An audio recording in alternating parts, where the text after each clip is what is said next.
Hi everybody, back for round 2 of Allie Kind of Pretends to Be a Booktuber.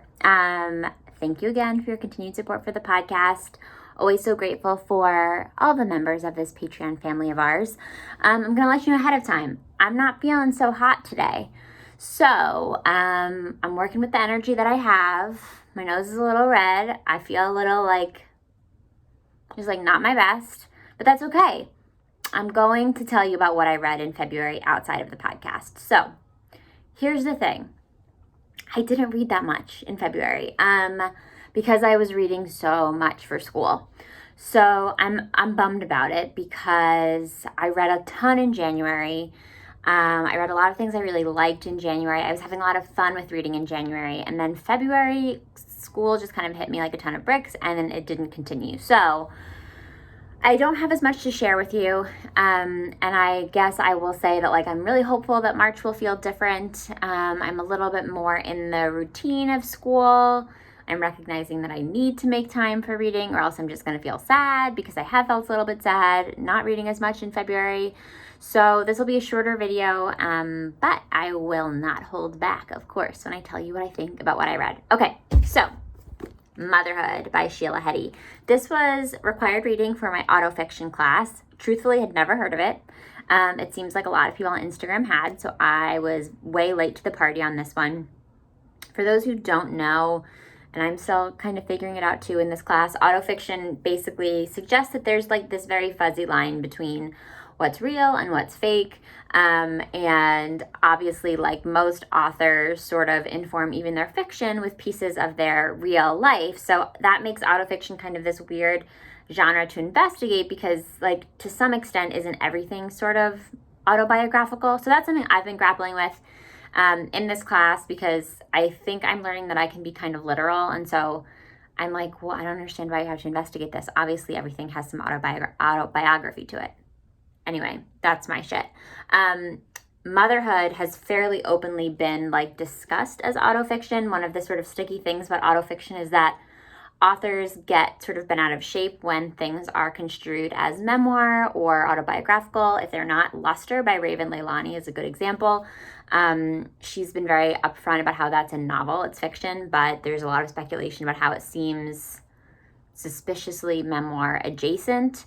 So yeah, there's just a lot of room to sort of interrogate the genre, as we would say in grad school. But Motherhood, I believe, has fairly openly been discussed as autofiction. So the concept is that it's written from the point of view of this woman who's in her, I believe, her mid to late 30s and is deciding if she wants to have a baby or not.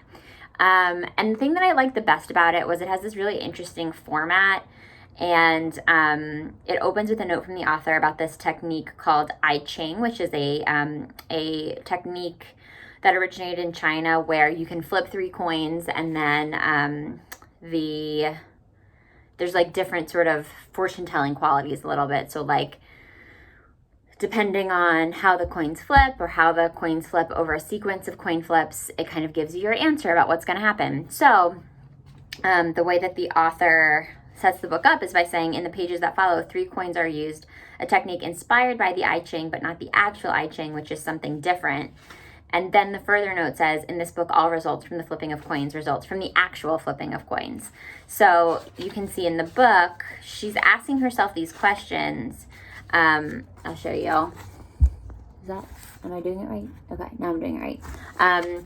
Is this book a good idea? Yes. Is it time to start it now? Yes. So as far as we can tell as readers, and I'm going to trust Sheila Heti, she's asking these questions as she goes, and it's sort of directing the way that she writes the book.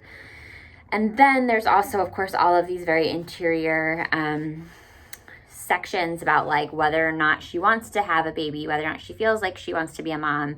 And then we also learn more about her mother and her mother's mother and this tradition of maternity in their family and how she's internalizing that. So it's a really well done book. I thought the format was really interesting. There's even some in addition to the coin flipping, there are photos in it that she references for different reasons, and I thought that was really interesting.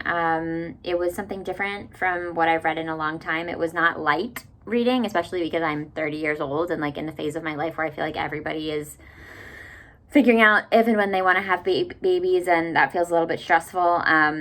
But trying to take my own like mental chaos out of it. It was a really great read. I thought that the structure of it was really creative. I read it really quickly, so I would recommend this one. If you are interested, I would say that if you will feel personally victimized or targeted or attacked by a book that is sort of solely dedicated to figuring out whether or not it is your mission in life to have a baby, maybe don't read it. But otherwise, would recommend. This is not in order. I just have these books in the random stack. Finding Freedom. On another note, this is the first book I read in February. I sort of buzzed through it when Matt and I went to the shore for a couple of days at the end of January, beginning of February. Loved it. I don't even really know what possessed me to order this. Not a royal stan. Don't have especially strong feelings about Meghan Markle and Prince Harry. I think we can still call them that, even though I know they've been in the news again lately. I think we can still call him Prince Harry. He's a prince, right? I watched the weddings, but like beyond that, don't really care. But then Kate Kennedy, who was my guest on an episode of the podcast in the fall, she told me that this was like the best book she'd read recently, and she's, I think, really into the royals. I have a couple of friends who are also into the royals, and I just wanted to read nonfiction, but I wanted to read something nonfiction light, and so for me, this kind of fit the bill, and I loved it. I have heard from friends who are like a lot more informed about the royals, that there's some sort of speculation that this book is actually not as I'm trying to think of the right word. The like sort of the way that this book is pitched and presented by its authors is that it's all written based on the reporting that they've done of the royal family. The authors are both journalists, so it's based on like their reporting over years and years, but also that like these two fine-looking people themselves had nothing to do with it. Like, they had no agenda in it. But the people I've spoken to, who I'm going to say, like, lean more in the Prince William, Kate direction, more so than the Harry, Meghan direction, said that they have heard that that Harry and Meghan were actually intimately involved with this book. And so that makes it potentially a little bit less credible. I don't know. Honestly, it didn't feel that way to me. It felt like a pretty fair account. I also heard some concerns from people who I know who are into the royals that like it felt like maybe like a hit piece on the Queen or on Prince William, because obviously like there's tension in the family. It didn't seem that way to me either. I really enjoyed it. I learned a lot. I loved all of the pictures. Like I'm still not over these color inserts. Like, remember when you were a kid and you got a book with color inserts? I feel like it's story time right now, but isn't this so fun? So yeah, I think if you're looking for nonfiction, and you don't want something super heavy, I'd recommend this. I think that if you can come at it without like a strong bias about them, sort of in favor of them or against them, it'll help, just because I was able to really enjoy the story and learn a lot about them. And it seems as though the story is continuing. Black Buck. I just finished this the other day. I'm sort of having trouble figuring out how to talk about it, just because I feel like there are a lot of other people out there who are talking about it in a way that's a lot more intelligent and fresh than I can. Fresh is the best word that I can use to describe it. I think I've mentioned that on Instagram and then again in the monthly newsletter where I talked about this book. The author's voice, I probably will mispronounce it, but I'm going to try. His name is Matteo Ascaripor, and I just thought that his writing style was really snappy and cool and like contemporary and not like anything that I've read before. I think that the way that this book approaches race is really fascinating. It really tackles issues of racism head on, issues of white supremacy head on.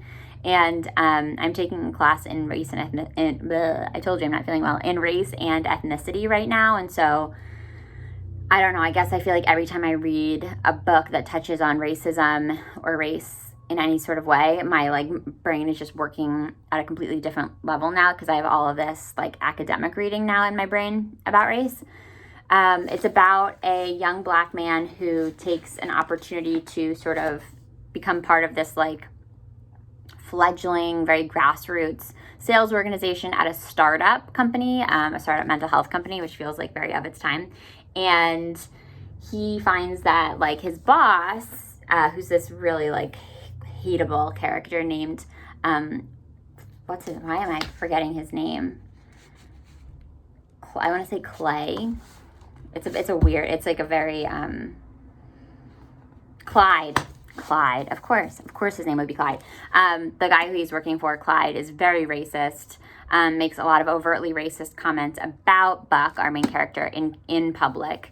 And at the beginning, it's just sort of like laughed off. And then as the book progresses and as Buck becomes more successful and sort of becomes like a trusted voice in like the world of sales and in business, the race issue becomes like even more tense. Like, there's like a sort of like, there's these various movements. There's like anti-Black salesmen associations, and then there's like people of color sales organizations. And so the author has basically taken on race within this very like specific subculture of like sales organizations, which I thought was really smart, as we're all like taking a closer look at the way that we understand race and racism in our country. I think it can only benefit us to see it portrayed in different kinds of environments, with different kinds of characters.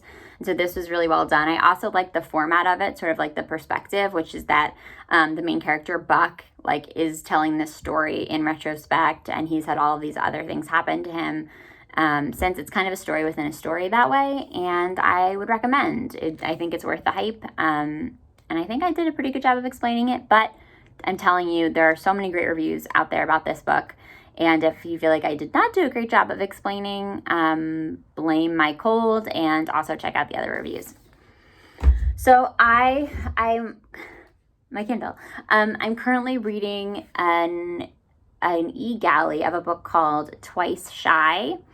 And I'm reading it because the publicist was nice enough to send me a copy, which is lovely. And also because the author, Sarah Hogel, is going to be a guest on the podcast coming up in the next couple of weeks. I have not interviewed her yet, but I will be soon. And it's a rom-com sort of vibe. I am not going to lie to you. I don't have a lot to say about it yet because I haven't really made a lot of progress. I'm not going to blame the book because I have just been reading a million other things over the last couple of days. And every time I go to start reading Twice Shy at 10:30 at night, I fall asleep. But I have no reason to dislike it. So far, I like the setting. I think it's like this sort of like indoor water park vibe. And the main character is this woman named Maybelle who has all of these like dreams of like leaving her job. And that's kind of all I have to say about it right now. Also, let me give you a little update on Ducks Newburyport. We're getting there. We're making progress. I'm still pretty much at 100 pages in my dreams, 10 pages a night, although there have been a few nights here and there where I've read 5. Such is life. But yeah, we're getting through it. And this video went longer than I thought that it would, but I always can find things to say. And I think I'm going to leave it there. Here, let's do a little, I think this is the kind of shot that you need to get for BookTube. Ready? Is this it? Am I doing it right? Let me know if you have any questions about any of these books. Let's all hope that I get to do more fun reading in March, that I have even more fun things to report on, and maybe even some books to like be critical of. I'm excited about my TBR. I have a new order from bookshop.org coming in, and I'm excited to attack that in the next couple of weeks. And hopefully I can share with you my experiences in March. Thank you again for your support. I appreciate everything you do, and I'll chat with you soon.